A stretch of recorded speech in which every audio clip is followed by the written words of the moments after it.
दोस्तों, एक बार फिर से स्वागत है आपका प्रजापति न्यूज में। क्या चाइना में मुसलमान होना पाप है? क्या चीन में मुसलमानों को जान से मार देते हैं? चलिए आज के इस वीडियो में देखते हैं। दोस्तों, एक पल के लिए एक ऐसे राज्य या फिर प्रांत की कल्पना कीजिए जिसका आकार पाकिस्तान से 1.5 गुना ज्यादा है, जिस प्रांत की कुल आबादी में से 50% लोग इस्लाम को मानने वाले हैं, जहां की बहुसंख्यक आबादी तुर्की भाषा में बात करती है। एक ऐसा राज्य जिसकी सीमाएं भारत समेत 8 देशों से मिलती है और इनमें 5 ऐसे देश हैं जहां इस्लाम सबसे बड़ा धर्म है। लेकिन हैरान करने वाली बात यह है कि बहुसंख्यक मुस्लिम आबादी वाले इस राज्य के मुसलमानों को लंबी दाढ़ी रखने की भी इजाजत नहीं है। रमजान के महीने में वो रोजा नहीं रख सकते। बच्चे पैदा करने की भी इजाजत नहीं है। महिलाओं को बुर्का पहनने की भी इजाजत नहीं है। और इतना ही नहीं, ये लोग अपनी मर्जी से अपना कोई त्योहार भी नहीं मना सकते। आप सोच रहे होंगे, भला ऐसी कौन सी जगह है जहां मुसलमान जो अपने धर्म को लेकर सबसे ज्यादा कट्टर होते हैं, वो अपने धर्म से जुड़ी कोई चीज नहीं कर सकते? तो दोस्तों, ये जगह कहीं और नहीं बल्कि चाइना में है। वो चाइना जहां मुसलमान होना किसी पाप से कम नहीं।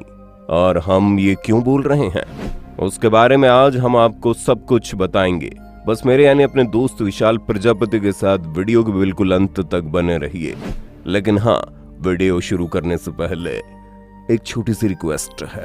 वीडियो के नीचे रेड कलर का सब्सक्राइब बटन दिख रहा होगा, उस पर क्लिक करके सब्सक्राइब कर लें और साइड में बेल आइकॉन भी दिख रहा होगा, उस पर भी क्लिक कर लें ताकि आपको वीडियो मिले सबसे पहले। दोस्तों, भौगोलिक तौर पर देखा जाए तो चाइना का शिनजियांग प्रांत चाइना का सबसे बड़ा रीजन है, जिसकी सीमा 8 देशों Mongolia, Russia, Kazakhstan, Kyrgyzstan, Tajikistan, Afghanistan, Pakistan और भारत के साथ लगती है। और यहाँ की आबादी का बहुत बड़ा हिस्सा तुर्की मुसलमान है, जिन्हें वीगर मुसलमान कहकर बुलाया जाता है। चाइना में मुसलमानों की कुल संख्या लगभग 2 करोड़ के आसपास है। इस रीजन का सबसे बड़ा शहर है काशगर, जो कजाकिस्तान की सरहद के पास सटा हुआ है। असल में तिब्बत की तरह ही शिनजियांग भी एक स्वायत्त क्षेत्र है जहां पर चाइना का कब्जा है। वीगर मुसलमानों और चाइना के बीच संघर्ष काफी पुराना है। 20वीं सदी के शुरुआत में वीगर मुसलमानों ने शिजियांग को आजाद क्षेत्र तक घोषित कर दिया था, लेकिन बाद में चाइना ने इस पर फिर से कब्जा कर लिया। चाइना ने शिजियांग प्रांत पर 1949 में अपना अधिकार कर लिया था, जिसके बाद वहां रहने वाले वीगर मुसलमानों ने चीन के खिलाफ अपनी एक मुहिम छेड़ रखी है। चाइना ने भी साल 1990 तक इन वीगर मुसलमानों को दबाने की पूरी कोशिश की। उनकी भाषा को खत्म करने की कोशिश की, उनके धर्म ग्रंथों को जलाया गया, यहां तक कि उनकी मस्जिदें तक भी गिरा दी गई। और इन सारे अत्याचारों के खिलाफ आवाज उठाने वाले सभी वीगर मुस्लिम लीडर्स को खत्म कर दिया गया। इसका नतीजा था साल 1990 में हुए चीन के खिलाफ वीगर मुसलमानों के प्रदर्शन। चाइना वीगर मुसलमानों को अलकायदा का समर्थक बताता है, जिसे 9/11 के दौरान चाइना ने भुनाने की भी कोशिश की, जबकि चाइना के पास इस बात का कोई भी पुख्ता सबूत नहीं है। इतना ही नहीं, बीजिंग ओलंपिक के दौरान वीगर मुसलमानों ने चाइना के खिलाफ प्रदर्शन और तेज कर दिया, जिसके बाद चाइना की सरकार ने भी उनका तेजी से विरोध करना शुरू कर दिया। असल में शिनजियांग प्रांत में चाइना ने काफी निवेश कर रखा है, जिसकी वजह से वहां पर मिलिट्री और चाइना की हांग समुदाय की आबादी बढ़नी शुरू हो गई है, जिसकी वजह से चाइना के हांग समुदाय और वीगर मुसलमानों में अक्सर झगड़े होते रहते हैं। वीगर मुसलमानों का चाइना के ऊपर ये भी इल्जाम है कि इस निवेश के चलते चाइना जबरन उनकी जमीन हथिया रहा है। वीगर मुसलमानों और हांग समुदाय के बीच बढ़ते झगड़ों का नतीजा था साल 2009 में हुआ दंगा, जिसमें 197 लोगों को अपनी जान गंवानी पड़ी, जिसका दोष भी चाइना ने वीगर मुसलमानों के सिर पर ही मढ़ा। इतना ही नहीं, पिछले कई सालों में ऐसी बहुत सी घटनाएं हुई हैं जिसकी वजह से वीगर मुसलमानों और चाइना के बीच दरार बढ़ती चली जा रही है। और फिर शुरू हुआ दमन का एक नया सिलसिला। चाइना ने शिनजियांग में सरकारी पदों पर काम करने वाले वीगर मुसलमानों पर रमजान में रोजा रखने पर बैन लगा दिया। उसके बाद साल 2017 में चाइना ने वीगर मुसलमानों के ऊपर और भी कई तरह की पाबंदियां लगा दी, जैसे कि लंबी दाढ़ी रखना, महिलाओं का सार्वजनिक स्थलों पर नकाब पहनना और सरकारी टीवी चैनल न देखने जैसी पाबंदियां। चाइना की सरकार यहीं पर नहीं रुकी। शिनजियांग में रहने वाले मुसलमानों का चीनी सरकार अलग से बायोमेट्रिक डेटा भी मेंटेन कर रही है, जो ह्यूमन राइट का बहुत बड़ा उल्लंघन है।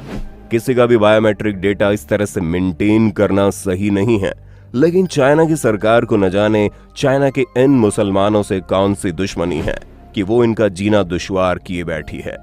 चाइना ने शिनजियांग प्रांत में ऐसे कई एजुकेशन सेंटर भी बनाए हैं जहां पर 20 से 40 साल के बीगर मुसलमान युवकों को जबरन बंदी बनाकर रखा जाता है और उनका माइंड वॉश करने की पूरी कोशिश की जाती है ताकि वो मुस्लिम धर्म छोड़कर चीन की सरकार के प्रति वफादार हो जाएं।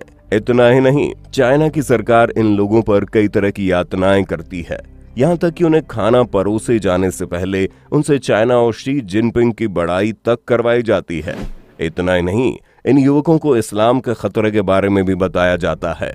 दोस्तों, आपको बता दें, एक वेबसाइट की रिपोर्ट की माने तो इस तरह के एजुकेशन सेंटर का चाइना की सरकार यहाँ रहने वाले मुसलमानों को जबरन शराब पिलाती है और सुअर खाने पर मजबूर करती है, क्योंकि शराब पीना और सुअर खाना इस्लाम धर्म में हराम माना जाता है। इसीलिए चाइना इन लोगों को भटकाने के लिए कुछ भी करने को तैयार है। हालांकि चाइना इस तरह के दावों को अक्सर नकारता हुआ आया है। उसका कहना है कि हमारे यहाँ ऐसा कुछ भी नहीं होता, लेकिन अभी कुछ ही समय पहले यूनाइटेड नेशन ने भी एक रिपोर्ट जारी की जिसमें चाइना का पर्दाफाश किया गया, जिसमें उन्होंने बताया कि उन्हें रिपोर्ट मिली है कि जहां अब तक चीन 10 लाख के करीब वीगर मुसलमानों इन एजुकेशन सेंटर पर जबरन भर्ती करवा चुका है।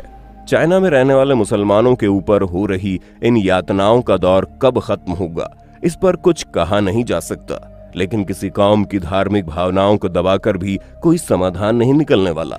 कुछ लोगों की गलती की सजा पूरी कौम को देना सही नहीं है, लेकिन सवाल पाकिस्तान से भी पूछा जाना चाहिए कि दुनिया में धर्म के आधार पर बना देश पाकिस्तान, चाइना को अपना सच्चा दोस्त कहने वाला पाकिस्तान, आज मुसलमानों के ऊपर हो रहे इन अत्याचारों के खिलाफ चुप क्यों है? क्यों पाकिस्तान अपने मुसलमान भाइयों को चाइना के आतंक से नहीं बचा रहा? बाकी आपका इन सारी चीजों के बारे में क्या कहना है, कमेंट में जरूर बताइए। और इसी तरह की वीडियोस को देखते रहने के लिए हमारे चैनल प्रजापति न्यूज का सब्सक्राइब बटन दबा देना। हम फिर मिलेंगे नई वीडियो में, तब तक के लिए जय हिंद, जय भारत। दोस्तों, आपकी स्क्रीन पे 2 और वीडियोस दिख रही हैं, जिसे देखने के लिए आप इस स्क्रीन पर क्लिक करें। दोनों देखिएगा, बहुत अच्छी वीडियो बनी है।